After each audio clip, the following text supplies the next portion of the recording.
Hi everyone, Bobbie LaPorte here again with my weekly tip for your best next move, where I help you have more agency in your work, acknowledge your capacity to act, and see what you can do right now. And yes, after almost 6 weeks in Lake Tahoe, I finally got a haircut. Whew. So a few weeks ago, I shared the results of a survey about the state of the manager-employee relationship during the pandemic. Unfortunately, 2/3 of the employees surveyed said that their relationship with their boss had gotten worse during the pandemic. Look, we know that inspiring workers' job satisfaction is possibly the single most important thing that a company can do. And we also know that bosses play a much bigger role in job satisfaction than you might think.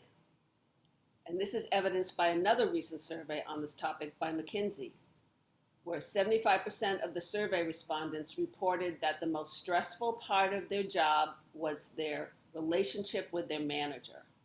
Wow, 75%. In these tips, we've talked before about how you can be a better manager, using techniques like checking in on people versus checking up on them, understanding that people have different needs, like some people might need more autonomy and some people need more direction. And also by mining their untapped skills and talents to build capacity for them and for the organization.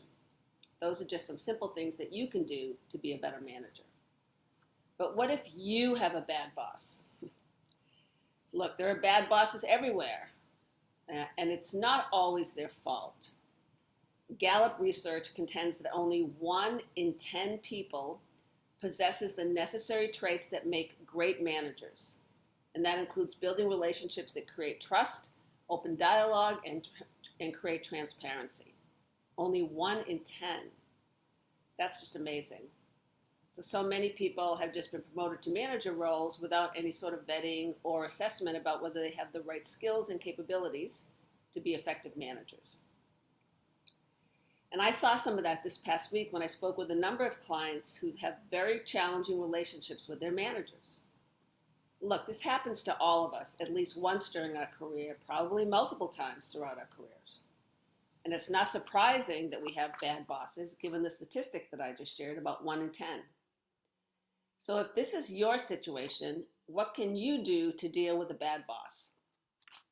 Well, here's my tip. I actually have 2 tips. Number 1, consider that this is just one point in time. It's just a blip on the radar screen of your career. Sure, it's frustrating and puzzling and very challenging for you, but there'll be other opportunities and other managers down the road. So don't dwell on it too much. This too shall pass. And my second tip is always take the enterprise view. So looking at what's right for the business in all of your interactions and your intentions. If you always take that approach, you'll never go wrong, even if others think differently. And you'll be building that important strategic view muscle that will help you handle future challenging situations more effectively. I want 2021 to be a year of momentum for you, one of possibility thinking where you take advantage of the agency we sometimes forget we have. That's my tip for bad bosses. I'll see you next Monday. In the meantime, have a great week and take care of yourself.